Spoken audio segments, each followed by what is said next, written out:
గృహస్థ ధర్మ నిరూపణం. యాజ్ఞవల్క్య మహర్షి ఇంకా ఇలా ప్రవచింపసాగాడు. యతవ్రతమునులారా, విద్యాధ్యయన సమాప్తి కాగానే బ్రహ్మచారి గురువుగారికి దక్షిణను సమర్పించి ఆయన అనుమతితో స్నానం చేసి బ్రహ్మచర్య వ్రతానికి వీడ్కోలు పలకాలి. తరువాత తల్లిదండ్రుల అనుమతితో గాని గురువుగారి ఆదేశానుసారముగాని ఒక సులక్షణ, అత్యంత సుందరి, మనోరమ, అసపిండ, వయస్సులో తనకన్నా చిన్నది, అరోగా, భ్రాతృమతి, భిన్న ప్రవర, గోత్రికురాలు నగు కన్యను వివాహం చేసుకోవాలి. ఈ సందర్భంలో యాజ్ఞవల్క్య మహర్షి సపిండ ఎవరో కూడా వివరించాడు. తల్లితో మొదలుపెట్టి ఆమె తండ్రి, తాత, ముత్తాత అలా లెక్కపెడుతూ పోయి 7వ తరం దాకా ఉండిన వారందరినీ సపిండ్యులుగా భావించాలి. ఈ మధ్యలో వరుణి వంశంలో ఎక్కడ కలిసినా ఆమె సపిండ్యే అవుతుంది. ఎక్కడా కలవనిదే అసపిండ కాగలదు. అసపిండనే పెళ్లి చేసుకోవాలి. అలాగే ఆమె మాతృవంశంలోనూ పితృవంశంలోనూ 5 తరాల దాకా విచారించి సదాచార, అధ్యయన, పుత్రపౌత్ర సమృద్ధి దృష్టిలో పెట్టుకుని వారి ఖ్యాతిని చూడాలి గాని ధనాన్ని బట్టి కాదు. ఇటువంటి కన్యను కళ్యాణ మాడదలుచుకునే వరుడు కూడా సమానవర్ణుడు, ఆమెకి తగినవాడునే ఉండాలి. వర్ణసంకరం పనికిరాదు. ఏ వర్ణం వారు ఆ వర్ణం వారినే పెండ్లి చేసుకోవాలి. కొంతమంది విద్వాంసులు అగ్రవర్ణులు శూద్రకన్యలను పెళ్లి చేసుకోవచ్చని వచిస్తారు, కాని నేను దాని కంగీకరించను. ఎందుకంటే ఆత్మా వైజాయతే పుత్రః అని అంగాదంగాత్సం భవసి అని వేదం ఘోషిస్తోంది. ద్విజుడే శూద్రునిగా పుట్టి ఆ శూద్రుడు ఈ ద్విజుని వలె అంత జ్ఞానం సంపాదించకుండానే గౌరవాదరాలు పొందాలనుకొని సమాజం దానికడ్డుపడడంతో దానిపై ద్విజజాతిపై కక్షగట్టి ఇలా సమాజానికి సవాలుగా నిలుస్తాడు. బ్రాహ్మణుడు తన వర్ణం నుండి ఒక కన్యను వివాహం చేసుకున్న పిమ్మట ఇతర వర్ణాల కన్యలను పెండ్లాడవచ్చని, క్షత్రియులు క్షత్రియ కన్యను పెండ్లాడిన పిమ్మట వైశ్య, శూద్ర కన్యలను వివాహమాడవచ్చునని, వైశ్యులు వైశ్య కన్యతో వివాహమైన పిమ్మట శూద్రకన్యను చేసుకోవచ్చునని, శూద్రుడు మాత్రం శూద్ర కన్యను మాత్రమే పెండ్లాడాలని పెద్దలంటారు. అది సామాజికావసరమైనప్పుడే అంగీకార్యమయ్యేది. కన్యకి కనీసం ఒక అన్నదమ్ముడైనా ఉండాలి. అంతేకాని పుత్రికా ధర్మం గల కన్య ప్రశస్తం కాదు. ఈ కన్య యొక్క పుత్రుడే ఆమె తండ్రికి పిండం పెట్టవలసి వస్తే ఆమెను పుత్రికా ధర్మం గల కన్య అంటారు. వివాహాలలో 8 రకాలున్నాయి. అవి బ్రాహ్మ, దైవ, అర్ష, ప్రాజాపుపత్య, అసుర, గాంధర్వ, రాక్షస, పైశాచ విధాలు. తమ వంశానికి చెందిన మంచి శీలస్వభావాలున్న వరుని మామయే స్వయంగా తన ఇంటికి పిలిచి అలంకరించి పూజించి కన్యాదానం చేయడం బ్రాహ్మ వివాహం. యజ్ఞం చేస్తూ ఋత్విజుని అలంకృతుని చేసి పూజించి కన్యనివ్వడం దైవ వివాహం. వరుని నుండి ధర్మార్థంగా 1-2 జతల ఆవులను, ఎద్దులను స్వీకరించి శాస్త్రోక్తంగా పిల్లనిచ్చి పెళ్లి చెయ్యడం ఆర్ష వివాహం. వధూవరులనొక చోట చేర్చి మీరిద్దరూ కలిసి గృహస్థ ధర్మాన్ని నిర్వర్తించండి అని చెప్పి పూజ చేసి కన్యను దానం చేయడం ప్రాజాపత్యం. కన్యకు, ఆమె తండ్రికి, అతని బంధువులకు యథాశక్తి ధనాదులనిచ్చి స్వచ్ఛందంగా వరుడే కన్యను గ్రహించడం ఆసుర వివాహం. కన్యా బ్రహ్మచారి పరస్పరం ఇచ్ఛాపూర్వకంగా తమకు తామే చేసుకునేది గాంధర్వం. కన్యను అపహరించి గొనిపోయి వరుడు తన స్వగృహంలో శాస్త్రోక్తంగా చేసుకునేది రాక్షస వివాహం.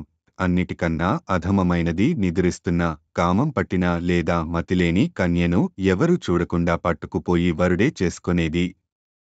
దీనికి పైశాచ వివాహమని పేరు. మొదటి 4 రకాల వివాహాలు బ్రాహ్మణ వర్ణంలోనూ తరువాతి 2 విధాల పెళ్లిళ్లు క్షత్రియ వర్ణంలోనూ తరచుగా అవలంబింపబడుతూ ఉంటాయి. సవర్ణ వివాహాలలో గృహ్య సూత్రానుసారం కన్య వరుని పాణిగ్రహణం చేయాలి.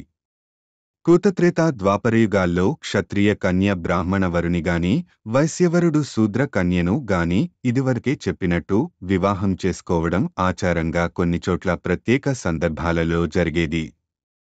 కలియుగంలో ఈ పద్ధతి ఎక్కడా ఎటువంటి సందర్భాలలోనూ లేదు.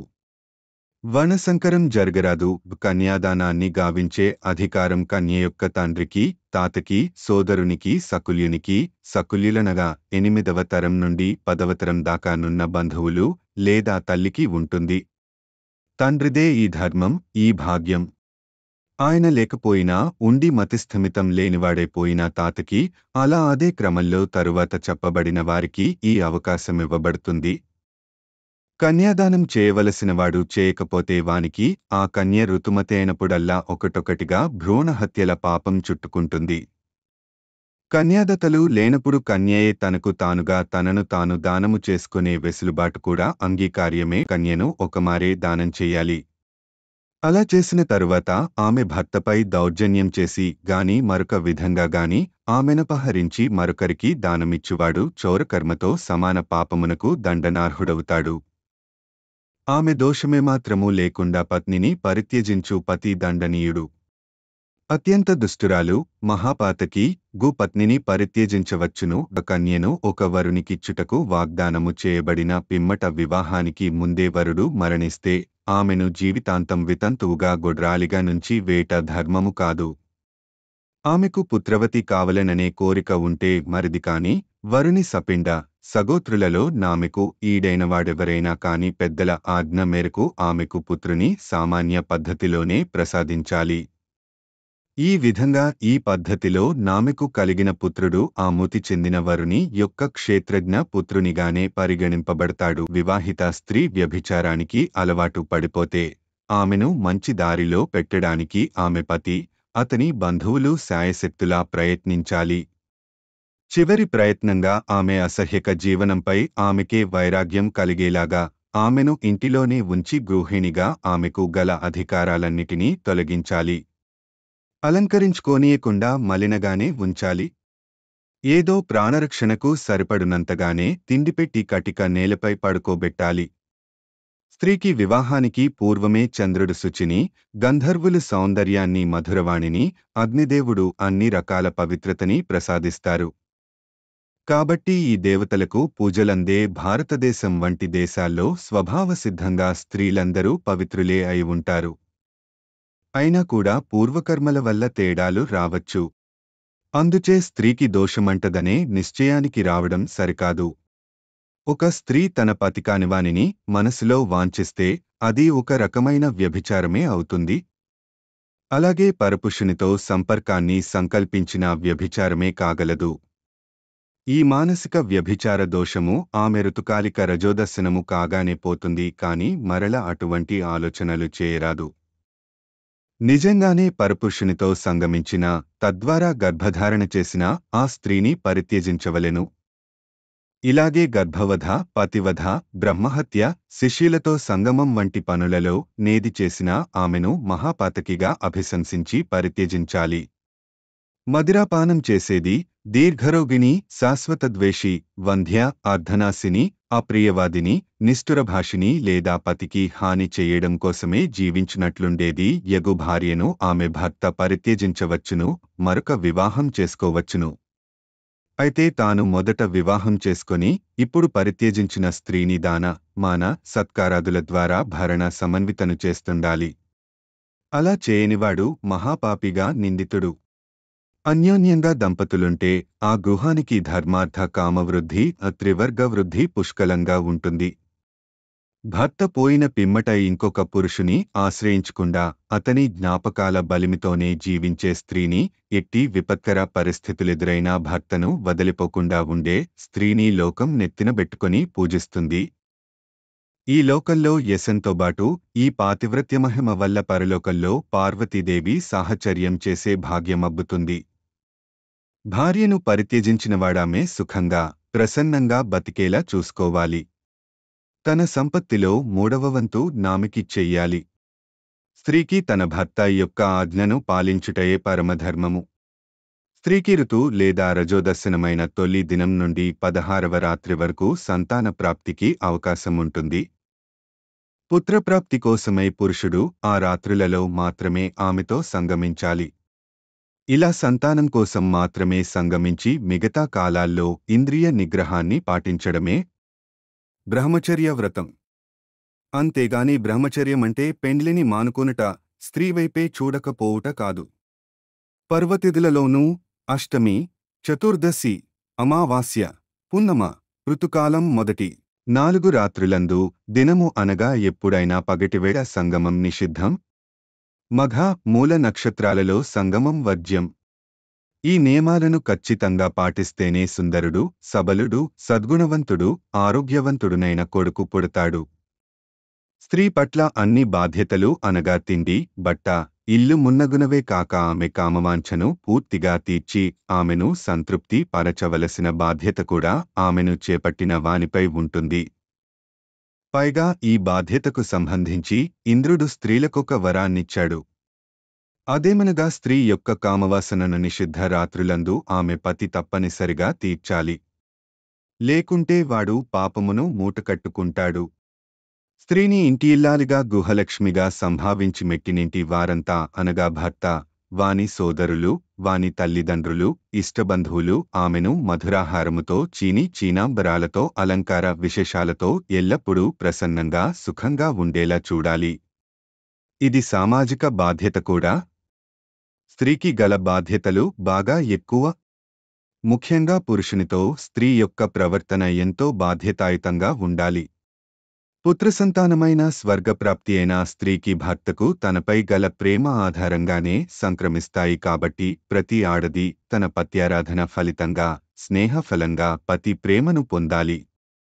సాధారణ స్త్రీకి శాస్త్రాలను గాని గ్రంథాలను గాని పఠించే అర్హత లేదు కాని భర్త ద్వారా వాటన్నిటినీ ఆమె వినవచ్చును. విధి నిషేధ పూర్వకంగా భర్త చెప్పే ధర్మాచరణను సొంతము చేయడం ద్వారా మోక్షప్రాప్తి నందవచ్చును. భర్త అనంతరం కొడుకే ఆమెకు ధర్మశాస్త్ర గురువు కాగలడు. గృహస్థర్మానికి మూలం పతివ్రతయగు గృహిణి. ఆమె పతి చిత్తవృత్తిని కూలంకషంగా తెలుసుకుని ఉండాలి. అతడెప్పుడేది కోరుకుంటాడో దానిని అప్పటికి అతడు అడగకుండానే అమర్చిపెట్టాలి. సర్వకాల సర్వావస్థలలోనూ అతని మేలునే కోరుతూ తన ప్రతిపని ఆ ఆశయం వైపే మళ్లేలా చూడాలి, చేయాలి. భర్త యొక్క తల్లిదండ్రులను, అక్కచెల్లెళ్లను, అన్నను, పెనతండ్రిని, గురువుని, వృద్ధ స్త్రీలను గౌరవించడం, ఆదరించడం పత్ని యొక్క ధర్మం. తనకన్నా చిన్నన్నవారైన భర్తృ వర్గీయులతో స్నేహంగా ఉంటూనే ఇంటి పనులు చేయించుకోవాలి. లేకుంటే సోమరులవుతారు. పతి యొక్క బంధువుల మధ్యలో తాము కూర్చునియున్నప్పుడు ఆమె యొక్క మాటలు, చేతలు అన్నీ అతనికి అనుకూలంగానే సాగాలి. ఈ సంగతి అందరికీ తెలియాలి. ఈ శీలమే ప్రశస్తమని జనశ్రుతి. ఇంటికోడలు తనకు వరసైన పురుషులతో హాస్యాలాడకూడదు. పరపురుషునితో ఏకాంతంగా అసలు ఉండనికూడదు. పరపురుషుల చేతిలో ఏ వస్తువును ఉంచకూడదు. వారి చేతి నుండి తన చేతితో అందుకొనరాదు. భర్త అక్కడే ఉన్నా కూడా పరపురుషుల మధ్య కూర్చొనరాదు. ఇంటిలోని సామగ్రి అంతా ఆమె అధీనంలోనే ఉంటుంది. దానిని అనవసరంగా ఖర్చు చేయకూడదు. అవసరానికి తగినంతగా వాడుతుండాలి. కార్యకుశల, ప్రసన్న, మితవ్యేయి అయి ఉండి రోజులో ఒకసారైనా అత్తమామలకు పాదాభివందనం చేసే స్త్రీని భర్త ప్రేమిస్తాడు, సమాజం గౌరవిస్తుంది. ప్రోషిత పతికగానున్నప్పుడు అనగా తన భర్త పరదేశానికి వెళ్ళినప్పుడు తన సఖీజనంతో ఆనందంగా అటలాడడం, పొరుగు వారిళ్లలో కూర్చుని వాగడం, అతిగా అలంకరించుకోవడం, ఉత్సవాలలో పాల్గొనడం, హాసాలు పరిహాసాలు వంటివి చేయరాదు. ఇల్లాలి మనుగడ పతితోనే. వీలైనంత వరకు ఆమె గడపవలసిన సమయము అతనితోనే. ఆమె అధికారాలు పరిమితమే అయినా గృహస్థర్మానికి తద్వారా సమాజానికి ఆమె అవసరం అపరిమితం. అందుకే సదాచారిణి అయిన స్త్రీ మరణించినప్పుడు అగ్నిహోత్రంలోని అగ్నితో ఆమె దహన సంస్కారాలను చేస్తారు. పతిహితైషిణి అయిన పత్నికి లోకంలో కీర్తి సమ్మానాలు, పరలోకంలో స్వర్గము సంప్రాప్తిస్తాయి. అధ్యాయం 95.